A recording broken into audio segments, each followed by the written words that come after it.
selamat datang di channel Gua Santin. Agar tidak ketinggalan informasi dari kami, jangan lupa like, komen, dan subscribe.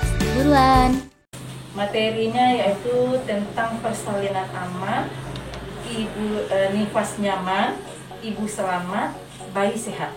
Itu pertemuannya, ya.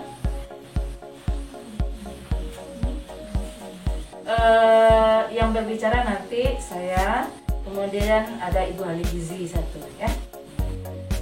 Pertama kita masuk pada persalinan yang aman, ya.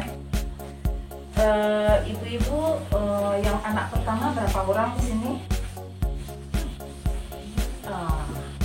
Anak pertama, ya. Oke.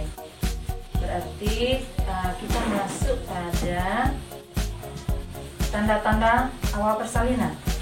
Kalau bagi ibu-ibu yang sudah punya anak, sudah merasakan, sudah punya anak satu atau lebih, dia sudah tahu gimana tanda-tanda persalinan yang lalu, ya.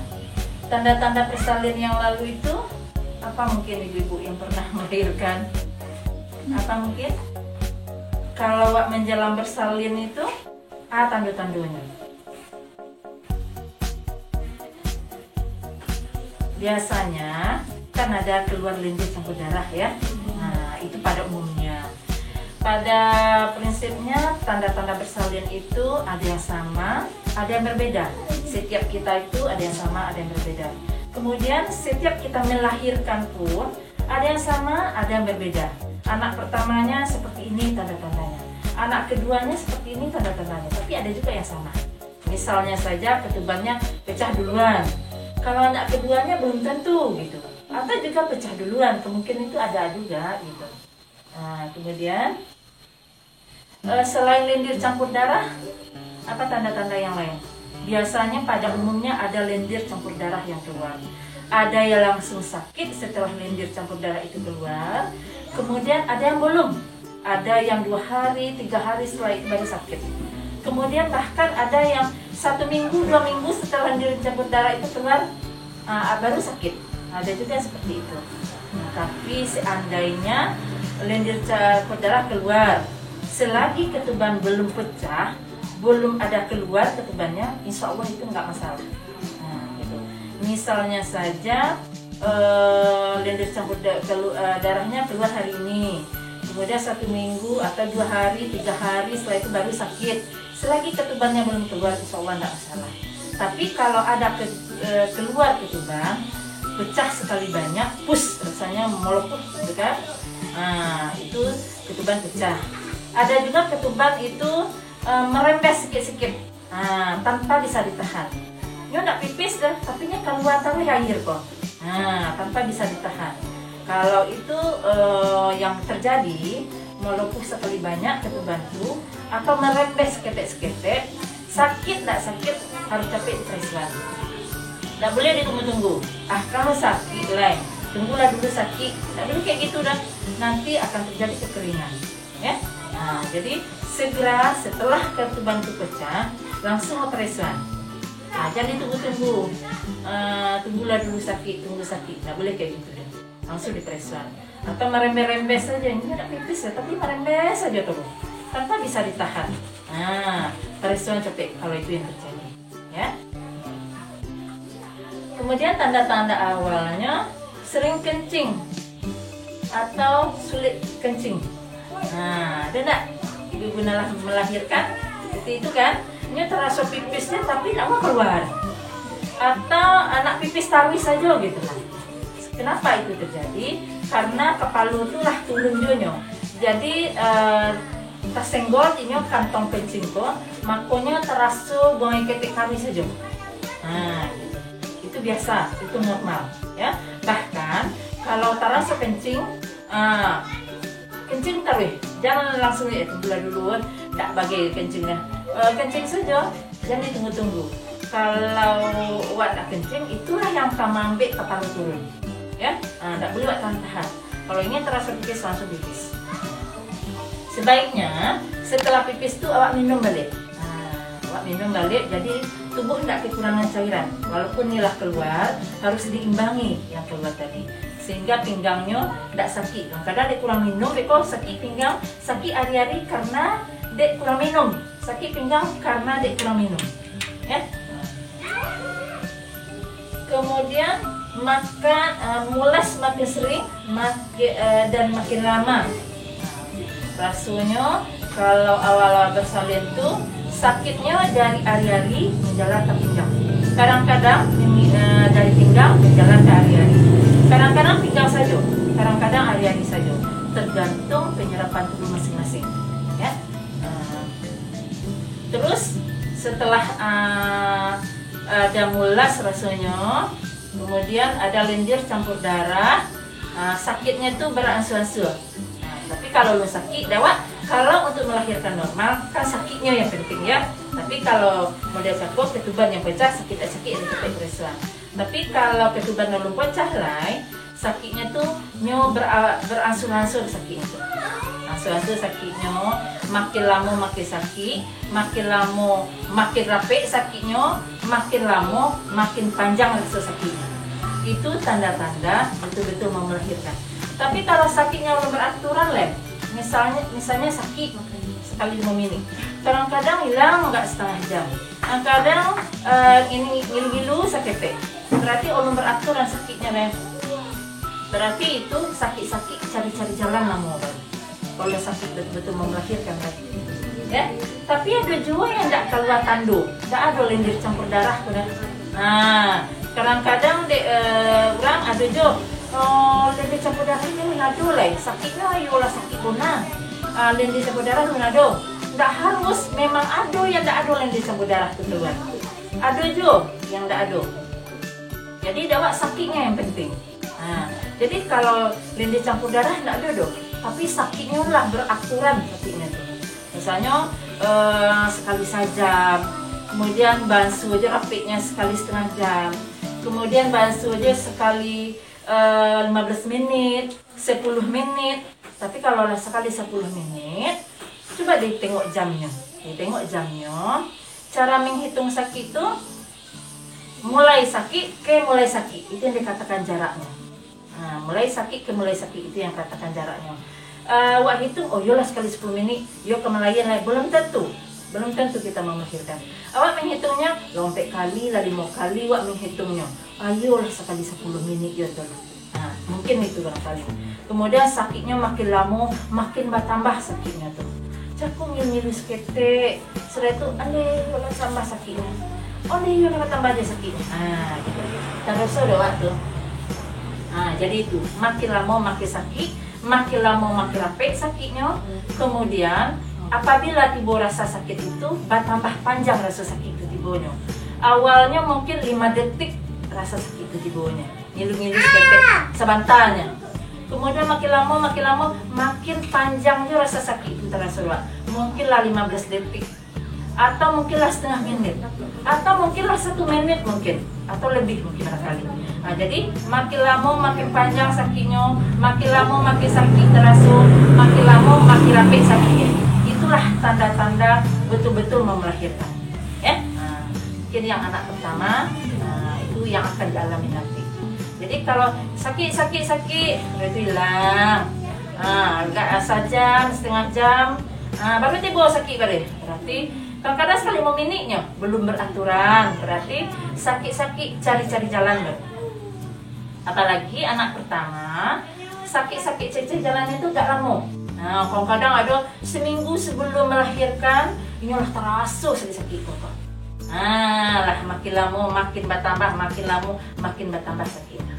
Ya, itu tanda-tanda awal persalinan.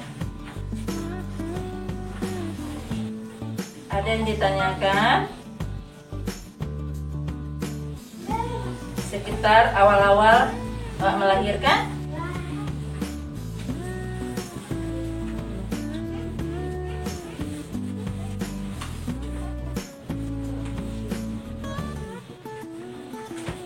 Kemudian tanda-tanda persalinan. Tanda-tanda persalinan. Mulas semakin sering dan semakin kuat. Kalaulah sekali 10 menit, lah semakin rapi, lah semakin sakit terasa, lah semakin panjang sesakit itu, jadi tunggu jadi rumah leh. Perisulah ke petugas kesehatan, ya. Tapi kok ragu rasanya lah mulai-mulai, apalagi kalau anak pertama, kalau lah lendir campur darah, kok ada ragu seketek, periksa aja. Nah, jadi jelas gitu kan. Kadang-kadang ambang sakit seseorang tuh berbeda-beda. Ada orang yang ini nak merasa mana sakitnya dah. Kiranya jalannya lah terbuka, lah 6 terbuka jalan, lah 5 terbuka jalan. Ya sakitnya ngilu-ngilu seketik aja nya. Tapi ada juga orang yang sakitnya minta ampun dia terasa, tapi terbuka jalan ciek baru. Nah gitu. Jadi ambang sakit seseorang tuh berbeda-beda. Ada orang kok yang sabar menjalani rasa sakit itu, ada yang mengeluarkan suara dengan rasa sakit itu, ya. Tapi sakit kemalayan kok pada umumnya sama sakitnya. Tapi semakin godang anak memang semakin sakit. Jadi kalau kemalayan kok memang sebaiknya besar anak itu normal-normal saja landaknya. Jangan terlalu godang benar.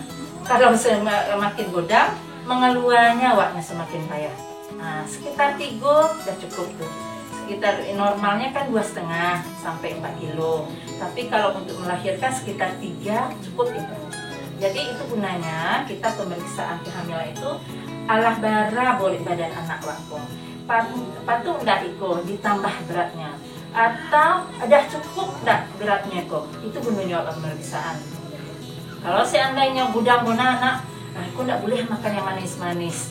Iko ndak boleh banyak makan nasi, kan harus begitu ya.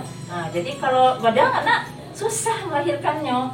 Kalau ndak bisa lewat rongga panggul seseorang itu kan berbeda-beda ya. Ndak bisa lewat ke dalam rongga panggul itu kepala itu ndak mungkinnya lewat bawah. Jadi lewat ke operasi lah. Nyampe kilo harus operasi. Biasanya normal saja nya. Anaknya gadang, karena nggak bisa lewat kepalanya tuh, gitu. Jadi sedang elok saja sebagusnya, ya besar anak waktu. Kemudian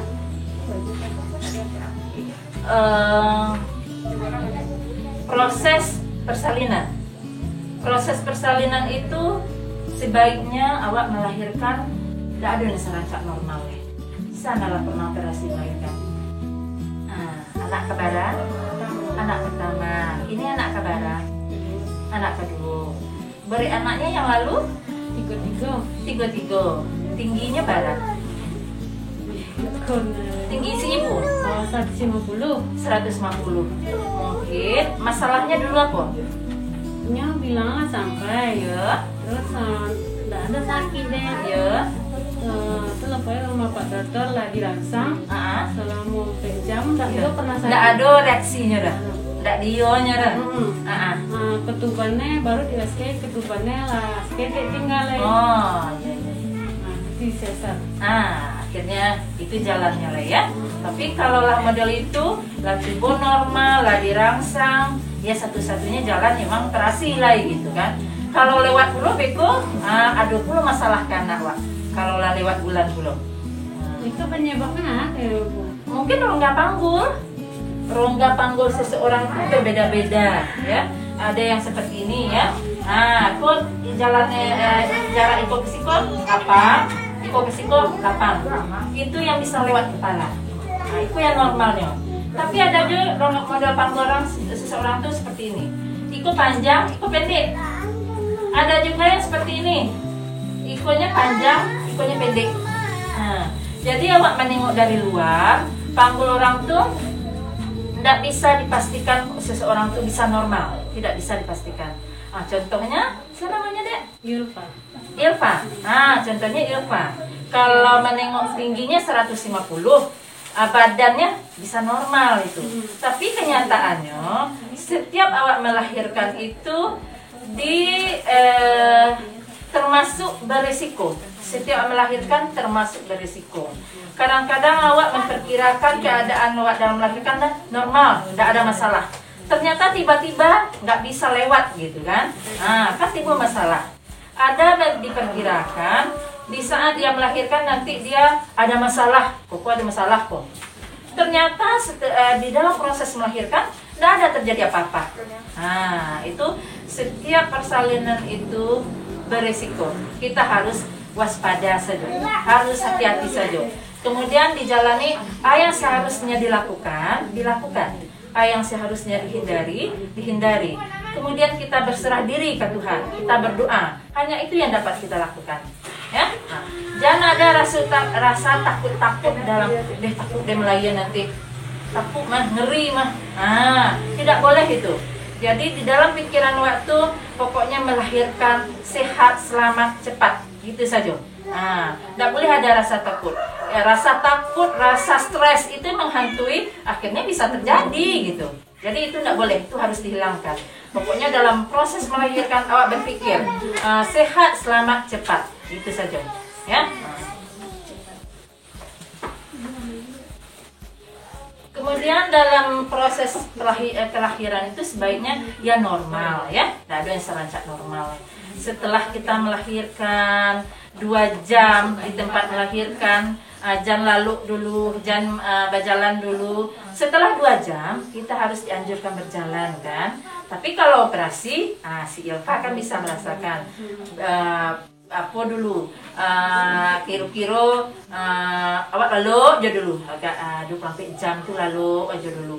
Apalagi nanti terjadi masalah infeksi misalnya, agak seminggu tuh lalu aja dulu. Atau mungkin awak butuh pertolongan orang lain untuk menggendong bayi kita, menyusukan gitu kan. Jadi sebaiknya jangan diarukan awak operasi lah gitu kan. Dan ada sarancak normal melahirkan oleh 2 jam setelah melahirkan harus berjalan leh. Harus berjalan. Tidak boleh ada lolok saja awak lain normal. Lolok saja tidak boleh kayak gitu deh. Harus berjalan leh. Ya.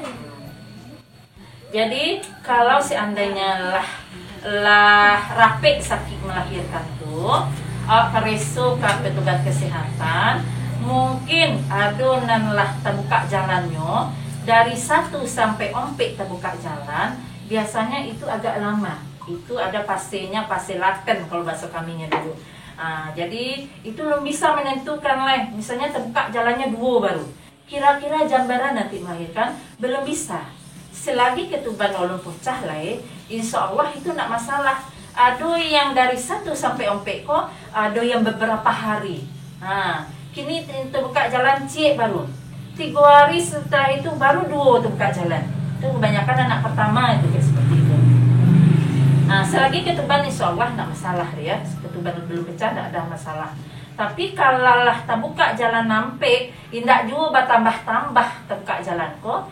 Ini ada masalah, ada apa ini gitu kan? Atau mungkin barangkali dalam proses kelahirannya lah terbuka jalan 8. Kemudian sakitnya tuh lah kurang sih sakitnya leh. Banyak yang model itu tuh labah kurang sih, bahkan dalam melahirkan tuh semakin lama semakin madodeh sakit rendahnya kan gitu, semakin sakit terasa ndaknya, semakin rapek sakit itu, semakin kuat sakit itu ndak. Itu harapan kita dalam proses melahirkan.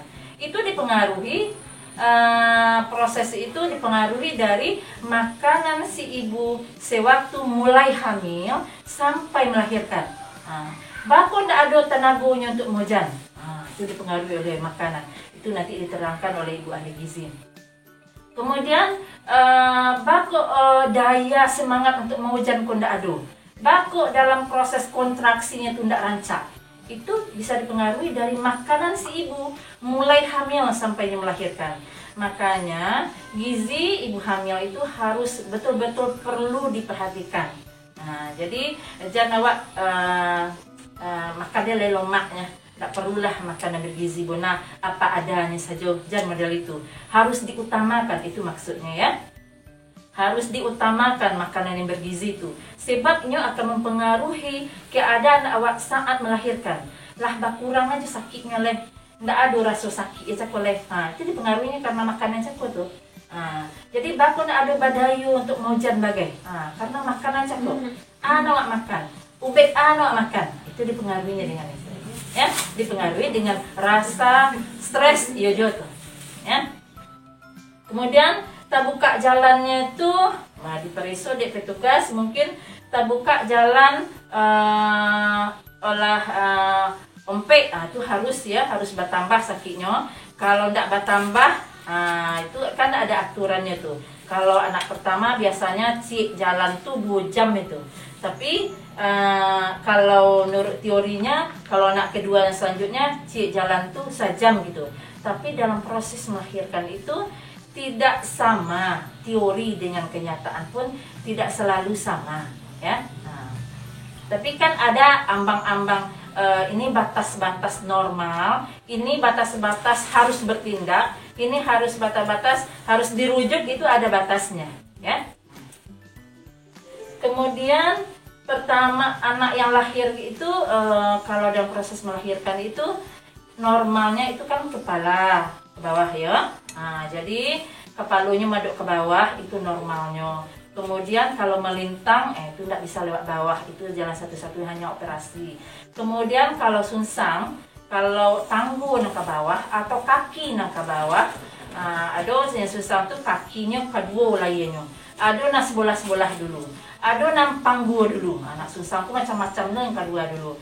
Itu tuh kalau anak pertama itu seharusnya di rumah sakit melahirkan, ya.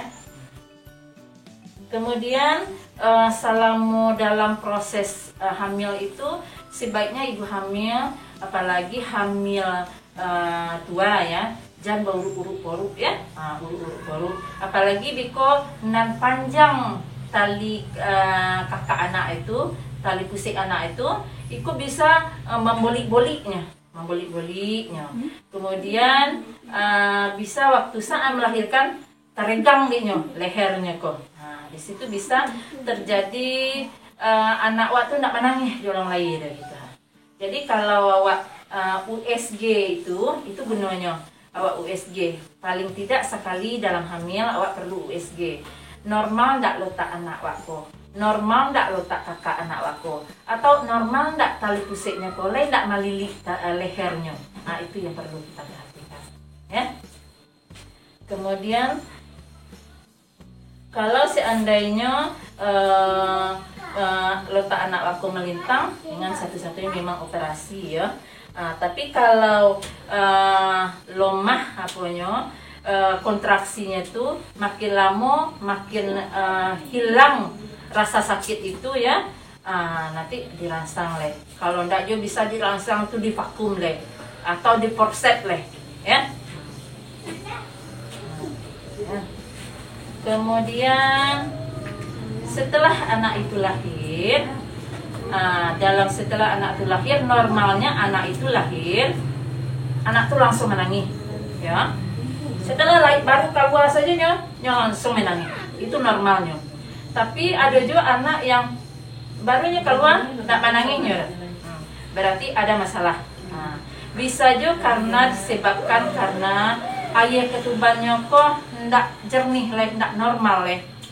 Kenapa ndak normal air ketuban si ibu? Bisa disebabkan karena sewaktu hamil, ibu hamil kok pernah demam. Jadi makanya ibu hamil tidak boleh sakit, apalagi demam, apalagi infeksi. Sakit gigi, itu satu. Jangan ibu hamil sebaiknya sakit gigi, sebab sakit gigi itu bisa mempengaruhi air ketuban.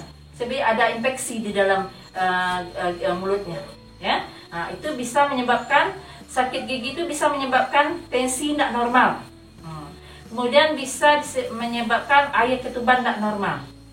Kalau sakit gigi, kadang-kadang memandang remeh saja sakit gigi kayak, padahal itu sangat fatal juga akibatnya. Gitu. Apalagi demam. Jadi jangan demam-demam selama hamil. Makanya ibu hamil harus sehat, tidak boleh sakit, jangan hujan-hujan, gitu ya. Kemudian setelah anak itu lahir, segera diletakkan di atas dada si ibu. Kalau anak itu normal lainnya langsung menangis, kadang-kadang diberasihan dulu mulutnya. Anak itu lah menangis, diletakkan di atas dada si ibu. Bakal diletakkan di atas dada si ibu. Namanya IMD, inisiasi menyusudini. Anak si bayi ko yang mencari puting si ibu. Jadi inyo mencari puting ibu dan inyo menyusu langsung ke si ibu. Jadi selama itu dilakukan segera setelah lahir dan sampai 1 jam setelah lahir itu dilakukan, ya, IMD itu.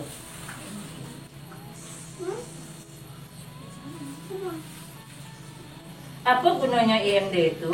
Gunanya yaitu merangsang produksi ASI dan memperkuat refleks menyusu bayi. Nyo samolah awak siap pacu lari, ya. Awak siap lari-lari kencang. Sudah itu kan awak butuh haus, Wak, ya. Ada je tenaga tu untuk menghisap. Jadi pertamanya keluar tu untuk refleks untuk menghisap itu kuat itu. Jadi makanya inyo kalau anak normal lagi itu inyo akan mencari puting sendiri. Inyo akan menogak-nogak kepalanya sulang. Akan dicarinya tuh. Biasanya dengan tangan. Kalau biasanya kan ada lendir-lendir di tangan. Kadang-kadang tidak dilap benar dah. Gunanya inyo merasakan putingnya kok. Konai putingnya kok lendir. Baun-baun itu jo. Itu punya putingnya. Dicarinya dengan tuh. Jadinya menghisap kali. Jadi tangan si bayi kok tidak dilap benar. Jadinya mencari-cari puting tuh. Jadi udara di luar tuh di dalam perut ibu lah, di luarnya masih ada lendir-lendir tuh. Jadi dengan itulah dia mencari puting kok. Ya.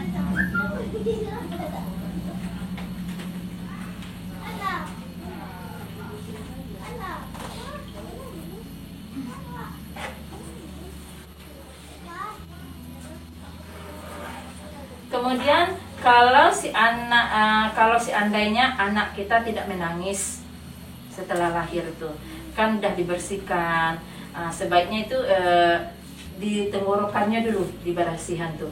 Petugas tuh akan membersihkan mulut, bersihkan mulut, kemudian hidungnya. Kalau tidak juga menangis itu berarti ada masalah, gitu kan? Kalau ada masalah itu biasanya lah ditanggulangi juga, kalau tidak dirujuk gitu, ya. Ada juga tak minum air ketuban, ada juga tuh tak minum air ketuban. Bisa karena air ketuban tidak normal kok anak tidak menangis. Bisa juga karena air ketuban dan kental, ada air ketuban kok dan bentuk cikobau. Tidak ada airnya lah dalam bentuk cikobau aja. Jadi itu agak fatal itu. Jadi hati-hati benar ibu-ibu hamil.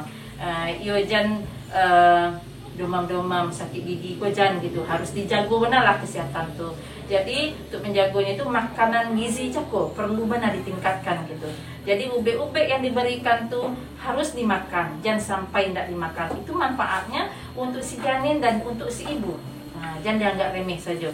Ube tambah darah itu itunya tidak apa. Tidak boleh kayak gitu. Itu sangat besar manfaatnya, ya. Apalagi setelah melahirkan itu ada juga yang bisa terjadi perdarahan, ya. Bisa terjadi perdarahan biasanya ibu sewaktu hamilnya kurang darah.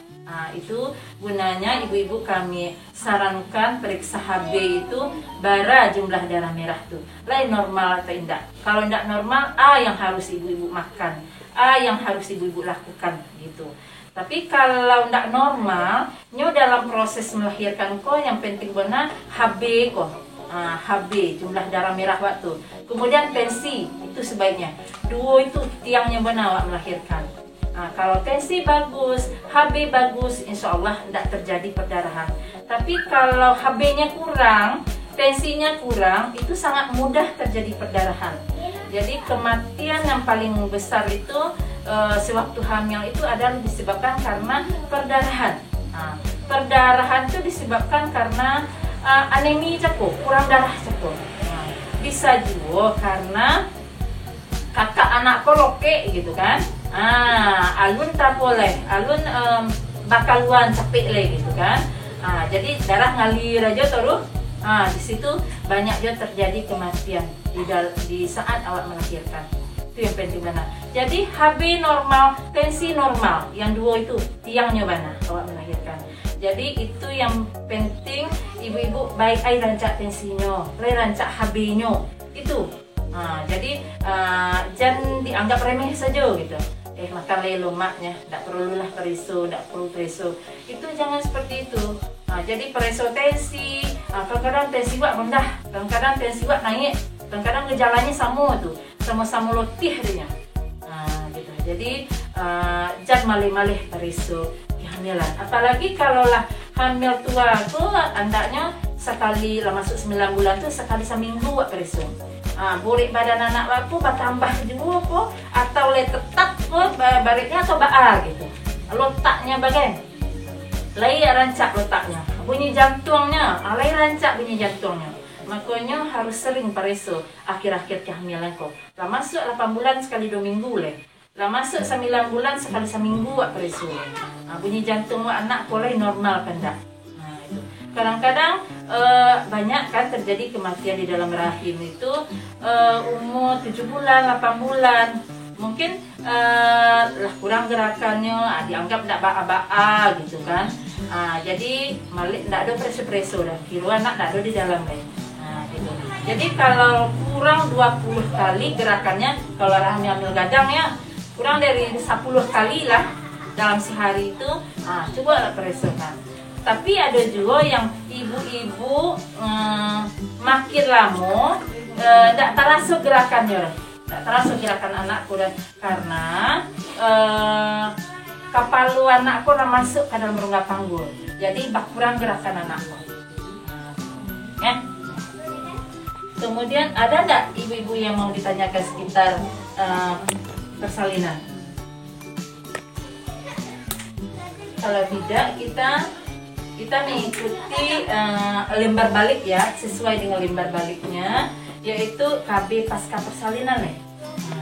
Kalau lah siap bersalin, mulai sebulan anak wa sebaiknya kita pakai KB ya. Kalau tidak beko, aduh anak ya 3 bulan, 4 bulan baru, 5 bulan baru, tak pasang KB dan ternyata lah 20 di dalam balik. Anak lu sepenuhnya dapat asi, anak ko lu sepenuhnya dapat kasih sayang lah, kasihan lah anak wak kan. Jadi KB ko zaman sekarang sudah menjadi suatu kebutuhan gitu. Kalau tidak ada KB sekarang ini mungkin anak orang bergelocoran sih mungkin nggak ya. Sekian anak orang.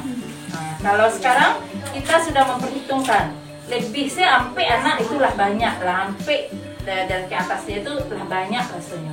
Jadi KB itu memang penting gitu kan. Sebab sekarang ini gizi kita tinggi-tinggi. Kalau tidak KB, dia lay supir medan, lay bisa rasanya. Apanya lay tidak bisa diatur kan gitu. Tidak bisa. Sepandai itu pandai melompat, sekali-sekali jatuh tujuannya. Gitu. Jadi KB itu memang penting. Jadi kapan pemasangan KB yang pemasangan KB yang paling bagus itu? Pemasangan KB itu di usia anak kita tuh lah sebulan anak sampai 42 hari. Jadi tunggulah masa dipas habis dulu. Tunggulah dulu. Yuk pasang KB ku babilih kok. Janji. Akhirnya lupa salah gitu. Kira lah 20 dalam balik. Jadi pemasangan KB-nya antara sebulan 35 hari atau sebulan mana awak pikirkan leh KB. Kita konsultasi wak dulu ke bagian KB. KB yang rancak dipakai untuk isi ibu nifas ya. KB itu banyak macamnya. Ada IUD namanya, dan masuk ke dalam rahim itu IUD namanya. IUD itu ada yang model T, ada yang model S, spiral namanya dulu. Kalau dulu tenarnya spiral, sebab modelnya model spiral, model S gitu. Jadi orang kadang-kadang buat pasang spiral nih sekarang ini. Ayolah, tapi bukan yang spiral dipasang, yang model T dipasang sekarang. Ada yang bentuk angka 7 gitu, ada yang bentuk M gitu. Tapi yang keluar sekarang hanya yang model T, yang keluar sekarang ya. Jadi itu tuh tidak hormonal, tidak mempengaruhi kegemukan, tidak mempengaruhi menstruasi. Biasanya menstruasi kita teratur setiap bulan, badan pun stabil ya. Tapi kalau yang hormonal, misalnya suntik, pil, implan, itu sifatnya hormonal. Jadi bisa mempengaruhi kegemukan, kebanyakan. Tapi ada juga orang kok yang banyak pasang suntik, badannya biasa-biasa saja. Kemudian tergantung pada prinsipnya KB itu cocok-cocok badan masing-masing. dicoba dulu, tidak bermasalah berarti cocok, gitu saja ya. Kemudian implan, pil dan suntik itu hormonal ya. Hormonal bisa menwak tak teratur, bisa badan wak gopuk denyo. Kalau seandainya si ibu itu pernah sakit kuning, jangan pernah pakai yang hormonal. Atau pernah ada yang tumbuh di badan, awak siap operasi CA mami misalnya, tumor mami misalnya, kista misalnya kan, itu tidak boleh pakai yang hormonal lah. Pil, suntik, implan tidak boleh dipakainya. Itu akan menambah balik akar-akarnya, mungkin ada yang tinggal gitu kan, akan memperparah balik, timbul balik penyakit itu. Atau malah ada tubuh-tubuh di badan, ada kanker, ada tumor, ada kista, ada miom mungkin, ada CA mungkin, itu tidak boleh pakai yang hormonal. Atau pernah sakit kuning, tidak boleh pakai yang hormonal, akan memperparah penyakit yang sudah ada ya. Jadi ibu-ibu kalau pasang KB itu konsultasi dulu ke petugas kesehatannya, diperiksa tensinya dulu. Jangan orang pakai suntik, awak pakai suntik pula. Orang pakai implan, awak pakai implan pula. Belum tentu itu cocok untuk badan awak seorang. Ya, jadi periksa tensinya dulu, ditanyanya di petugas pernah sakit itu. Kalau enggak, mungkin barangkali lain. Atau mungkin ada varises itu urik mah, di kaki, dia apa, kalau dipakai pula yang hormonal akan memperparah. Varises itu kan ponek-ponek waktunya ya. Keluar urik di kaki mah, ponek-ponek waktunya. Itu jangan ya. Kemudian implan kok dipasang di lengan, disuntik obat dulu. Tidak terasa dalam pemasangan dan dalam membukanya pun tidak terasa. Hanya suntik yang terasa. Ya, ibu-ibu jangan ngeri pasang, misalnya pasang IUD, dia takut wak pasang spiral itu wak. Ngeri waknya. Piko sampai ke jantung, sampai ke perut beko. Kan ada orang yang ngecek pada itu ya. Sebetulnya itu yang paling bagus sebetulnya IUD itu. Menwak teratur setiap bulan, badan pun stabil, tidak mempengaruhi kegemukan, kemudian tidak mempengaruhi dalam berhubungan, tidak mempengaruhi dalam kenikmatan dalam berhubungan, tidak pengaruhinya kan. Kadang-kala yang hormonal itulah yang ada pengaruhnya, agak dingin seketik denyo, agak kurang bernafsu seketik denyo. Kadang-kadang di laki-laki beko, kalau wak tak kurang rangsang adanya, tak lemak pula adanya kan. Sebaiknya itu. Jadi bagusnya IUD. Yang paling efektif itu antara sekian banyak KB itu adalah IUD. Tidak perlulah saya pengalaman pribadi gitu kan. Anak 3. Setelah anak 3 baru saya coba pasang IUD. Ternyata dalam pemasangnya awak yang tukang pasang, belum pernah dipasang dari anak pertama kedua itu kan. Setelah dipasang anak ketiga, model iko rasanya. Kalau tahulah model iko dalam pemasangnya dari dulu pasang ya kayak gitu. Jadi badan pun stabil denyo, kemudian menstruasinya tuh terus setiap bulan. Tidak ada mempengaruhi libido, tidak ada mempengaruhi seks gitu. Tapi seandainya dalam pemasangannya ada benang yang terasa dek suami awak, bukan IUD-nya yang dicabut, benangnya itu yang diperpendek sedikit lagi, atau dihabiskan di mulut rahim benangnya itu. Itu aja. Bukan enggak aku udah sakit emang. Udah buka salah. Bukan gitu ya, bukan dibuka, bukan dicabut. Benangnya itu dipotong setek atau dihabiskan di mulut rahim. Itu saja IUD itu. Kemudian kalau suntik itu ada yang 1 bulan, ada yang 3 bulan. Kalau anak ibu 6 bulan umurnya, jangan pakai yang 1 bulan sebab itu akan mempengaruhi ASI, agak kontak ASI dia. Tapi kalau baru boleh pasang yang 3 bulan gitu. Jadi sabulannya itu 28 harinya ya. Dan yang enggak perlu sabulannya itu 30 hari menurut kalender. Kalender kan ada 30 hari itu, ada yang 31. Tanggal barat suntik tanggal itu balik, bukan begitu. Hanya 28 hari nah sebulannya itu. Yang 3 bulan pun 3 kali 28 hari. Jadi harus dikurangi. Ada yang dikurangi 7 hari, 8 hari, 9 hari, 6 hari.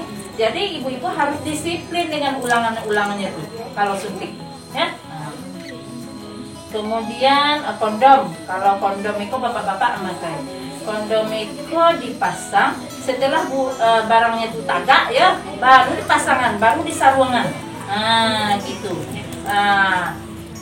Kadang-kadang setelahnya keluar cairan laki-laki kok harus dipoci gitu. Kalau tidak dipoci, beko nyemprotnya keluar. Baru nyemprot keluarnya seketek saja setetesnya di daerah kemaluan awak tuh, nya bisa merepet ke dalam. Jadi awak pakai kondom kok hamil jo? Ya karena tidak disiplin dengan cara pemasangannya dan pencamputannya dan. Ya, atau mungkin ada kondomnya yang bocor mungkin barangkali, atau mungkin barangkali apa-apa kalau tersusah lah tercecer stek, yang lu tersaluang deh, di situ itu kali itu terjadi. Itu bagi bapak-bapak sabaran, orangnya sabar. Kalau tak gogeh-gogeh lagi-lagi itu tak bisa pakai kondom. Tapi kecil orang yang pakai kondom adalah siru-siru pakai kondom kok sih. Nanti kita lah awak belum pernah le pasangnya ya. Kemudian kontak steril, steril pada laki-laki dan steril pada wanita. Kalau steril itu tidak cocok wak dengan alat KB yang lain dan baru wak steril. Kemudian anak wak mungkin lah banyak bisa juga. Kemudian diutamakan dan ditengok dari segi usia, antara masih buku. Kalau di bawah 30 dokter tidak akan mau mensterilkan. Sebab ikut pengalaman ada seorang padusi beranak ampek, kemudian kawin dengan anak orang bujang gitu kan. Anak orang bujang pun itu ingin punya anak, kawin denyo gitu kan. Kemudian kalau awaknya lah steril, ingin beranak, tidak akan bisa dibuka lah. Jadi kalau lah steril itu lah permanen gitu Kalau steril lah bisa buka balik, tidak bisa. Kalau steril namanya itu lah permanen. Tak akan bisa dibuka lagi. Jadi lah mantap pak punya anak sekian, tak akan tambah lagi gitu, baru steril. Atau tak cocok dengan alat kontrasepsi yang lain, baru steril. Ya, steril itu ada laki-laki, ada berisi. Pada laki-laki mungkin anaknya lah banyak, atau kurang mampunya, atau lah cukupnya anak, gitu kan. Diikat di bawah bulu-bulunya tuh. Kemudian pelayanan nifas, setelah kita melahirkan itu wajib memeriksakan keadaan si ibu dan keadaan si bayi setelah lahir.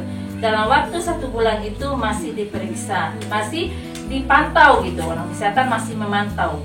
Makanya ada yang berkunjung gitu kan, jadi harus dipantau gitu kan. Jadi kalau anak jalan lagi itu harus tengok mana apa dalam 2 jam pertama menyusunya tuh nak boleh kuat menyusunya. Kemudian lain tak merintih ada anak kayak gitu, itu ada masalah itu. Jadi harus diperhatikan gitu kan. Jangan menyusunya tuh bila tak kena saja. Menyusunya tuh harus sesering mungkin. Jadi anakku lain tak kunyang anak gitu. Borit badannya lay bertambah gitu kan, menyusunya lay kuat gitu kan.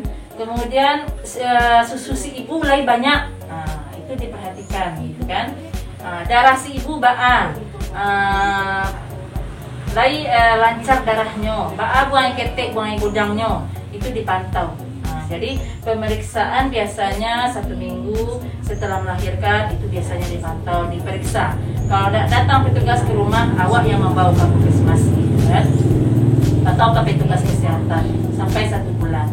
Sampai awak BKB, itu dalam masih pemantauan petugas kesehatan itu biasanya. Ya. Kemudian menjaga ibu bersalin dan nifas serta bayi sehat. Jadi kalau si ibu siap melahirkan itu tidak boleh demam.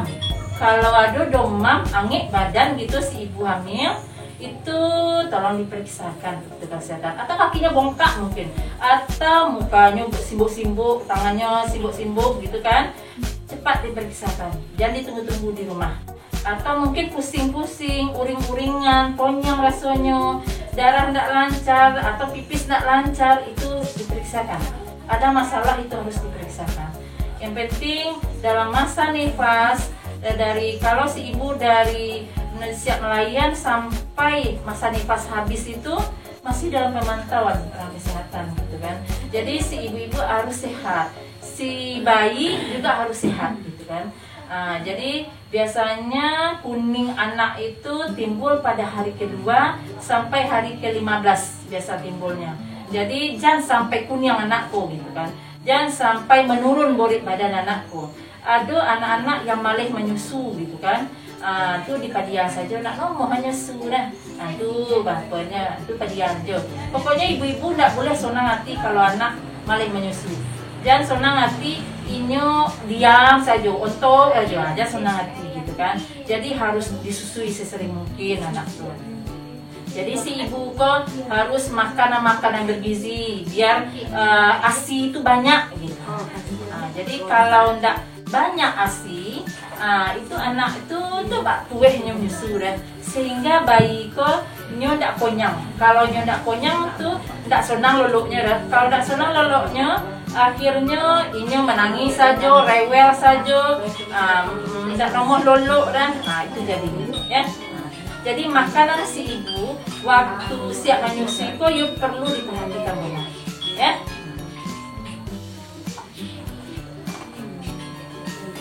Kemudian istirahat ibu lah.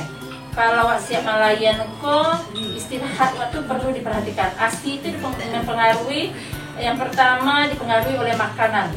Dimakan oleh si ibu. Jadi wak menyusui kok banyak makan sayur. Kadang-kadang orang ada yang banyak makan sayur saja dimakannya. Kok lauk pauknya tidak dimakan dah. Itu yang pentingnya 4 sehat 5 sempurna tuh. Itu ibu ahli gizi yang menerangkan nanti ya.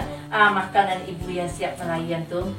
Jadi memang harus gudang selera gitu. Tidak boleh takut gopuk dah kalau siap melayan tuh makan tuh.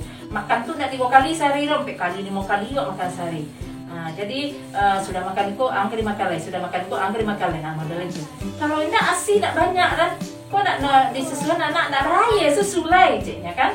Bahkan nak beraya susu karena malih makan, karena tidak memperhatikan makan, abai dengan makan. Kadang-kadang anak si diawainya, sedangkan inyong berisi bensin leh. Kalau berisi poru oleh anaknya kilo jana je, tapi inyong makan leh. Jangan dari itu. Jadi pagi-pagi itu awak sinta lolo beresan badan awak, isi bensin awak dulu, makan awak dulu, baru anak diawai. Kalau lah anak diawai dikolengan anak saja lah. Gitu ya. Kemudian jangan lupa mencuci tangan sebelum anak menyusui. Kemudian kalau ada keluhan di masa nifas itu, misalnya demam lah, susu bongkak lah, atau terbendung rasanya susu, anak tak nomor menyusu, anak malih menyusu, periksa ke petugas kesehatan. Jadi biar di rumah. Kadang-kala ada anak pun tak nomor menyusu karena ini lalu tidak ada tenaga untuk mencucu selai. Banyak ditemukan itu. Ini menganggap anaknya malih menyusu sajanya. Padahal daya untuk maisok tu dia anak tak ada oleh. Gitu. Anak tu lah lemas saja. Daya untuk mesok nak tolok dia anak mesok leh. Karena seketik-seketik nak masuknya kebutuhannya banyak gitu. Ini lancar yang keluar. Ciri lanjut kayanya banyak pula. Nak masuk seketik baru. Itu yo leh. Tak patah nagu anak bercakap leh. Jadi jangan malih-malih menyusun anak. Kemudian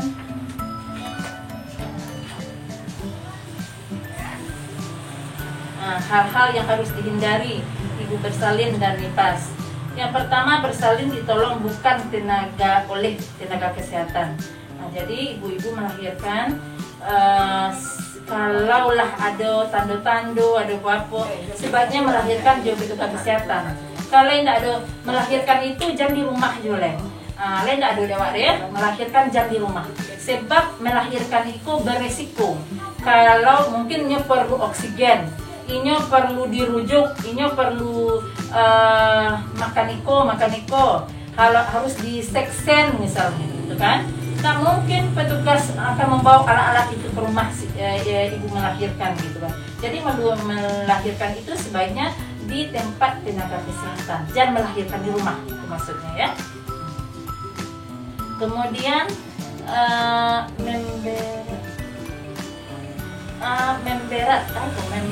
membebat, mengobek tarik terlalu kencang. Ada ibu-ibu yang siap melahirkan, bakobek poruk tuh, siap melahirkan. Ada kalau untuk orang Jawa diikat sekeliling itu, pakai tembet namanya tuh.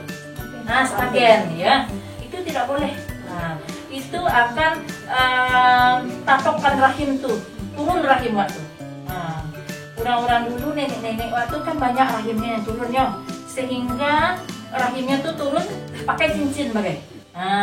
Karena rahimnya udah turun gitu, pakai cincin. Akhirnya suami babini lah, gitu kan? Karena rahimnya tuh lah turun, jadi tidak lemak dalam hubungan lah. Jadi awak siap melahirkan tuh cukup 3 minggu. Pakai geritonya tuh, ya. Pakai gerito saja. Pakai gerito itu cukup 3 minggu. Setelah itu rahim tuh akan menyesuaikan. Kalau ditokan, ini rahim turun, rasuk kata budo kalian ciri wah. Gitu. Jadi rahim tuh tidak boleh turun, itu maksudnya. Jadi makanya tidak boleh pakai yang kobek-kobek kuat itu tidak boleh lah. Gitu. Cukup 3 minggu. Setelah itu pakai celana yang pas lah. Jangan longgar, jangan sempit bona. Yang pas, celana yang pas, itu saja. Kemudian duduk di atas bara api. Ibu-ibu nasihat melahirkan duduk di atas bara api. Pewak lain ada lena. Itu gunanya supaya biar kering darahnya. Jadi itu tuh alami. Kalau seandainya ibu-ibu dijahit, kalau dahulu kan ada dikasih betadin, di lotaan disolein siko kain kas. Itu tidak dilakukan sekarang, tidak boleh itu dilakukan. Jadi cukup kalau seandainya jahit, cukup dibersihkan pakai sabun. Sabunnya sebaiknya yang antiseptik, Liverboy, Nuvo, Dettol itu boleh ya. Wak sabuni, kemudian cebok, kemudian dilap dengan kain yang bersih, kemudian langsung ke Kasoptek. Lakukan itu 3 atau 4 kali dalam sehari. Kemudian makan obat teratur, gitu aja. Tidak ada dikasih apapun ya bekas jahitannya. Kemudian tidak harus pula dicuci dengan air hangat. Kalau dicuci dengan air hangat itu benarnya lunak dibuatnya ya. Jadi ini akan sembuh dengan secara alami ya. Itu saja.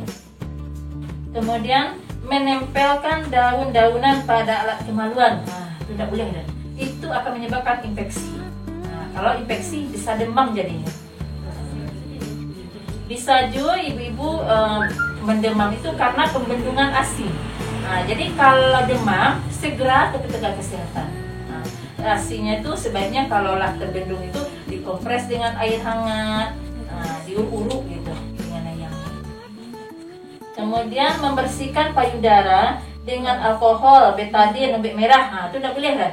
Sebelum anak menyusui kok cukup dilap dengan air hangat ya, dilap dengan kain, kemudian baru disusuan anak, dikeluarkan nasinya seketika dia dioleskan, disusuan anak. Jadi tidak boleh ada dilap dengan mitu basah, lap puting susu, itu tidak boleh ya. Kemudian membuang ASI kolostrum yang pertama keluar. Jadi ASI yang pertama keluar tuh warnanya kuning.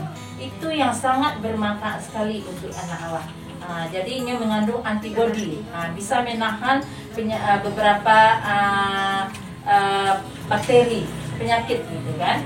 Jadi itu yang paralubana, kolostrum itulah daya tahan tubuh anak kuat ini di kolostrum. Jadi tidak boleh dibuang-buang. Jadi jolong lagi anak diletakkan di dada ibu. Setelah itu bersihkan langsung, sudahlah 1 jam disusuan langsung deh. Jadi yang kunyang itu yang penting banget. Kemudian cara menyusuannya yang penting mana ya? Cara menyusuan itu harus benar dan baik. Gitu. Kalau seandainya lecet ke susu dalam menyusuan, berarti cara menyusuannya yang salah, tidak betul. Jadi diminta sama petugas kesehatannya, sama bu bidannya atau petugas yang lain di Mawak Malayan, apa cara menyusuan yang baik dan benar itu. Ya. Mungkin kebiasaan memegang payudara itu mungkin kebiasaan kan bentuk ego yang menggunting. Itu tuh akan menghambat saluran ASI itu keluar. Jadi cara memegang itu bentuk huruf C. Tak boleh merdeka lah. Kebiasaan itu bentuk ego kan. Itu akan membendung ASI tadi keluar. Kemudian anak tuh dimerengkan. Jangan model itu di tolong tangan anak. Kalau anak di tolong tangan jadi anak mencucuk gitu gitu. Jadi harus merengkan balonnya mereng. Hadap kata ibu. Yo, mereng ka sa Dia dulo. beko badannya mah deko tapi kepalanya deko. Nanitam ko harus masuk ke mulut anak sadanya. Jadi puting-puting saja mengisa.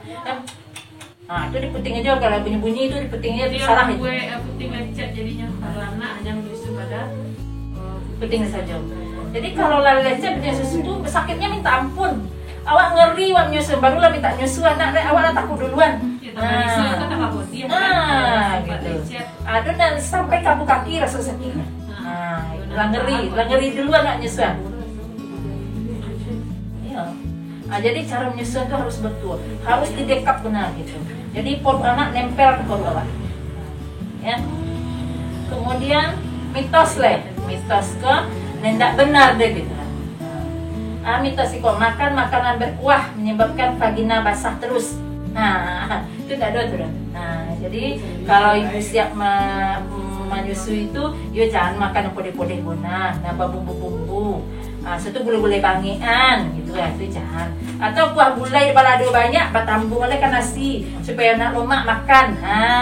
Itu menceret anak. Atau makan sate, mungkin barangkali makan miso, soto. Ibu menyusui itu jangan makan itu. Awak, yo harus gudang selero, tapi nangkapan tampuru anak harus diperhatikan. Yo makan, diko pengaruh kasih itu. Pengaruhnya kasih, karena tak cocok deh nyo, berpengaruh ke anak, mencret, gembung perutnya, dan sebagainya ya. Kemudian makan ikan membuat darah yang keluar akan berbau amis. Itu tidak benar dia. Jadi makan ikan tuh kalau menyusui itu, itu akan diterangkan di ibu ahli gizi nanti ya. Jadi itu tidak benar deh ya. Bahkan makanan ikan tuh lebih penting itu kalau pauk gitu. Jadi proteinnya bagus itu. Kemudian ibu nifas dan bayinya tidak boleh keluar rumah selama 40 hari supaya tidak terkena guna-guna.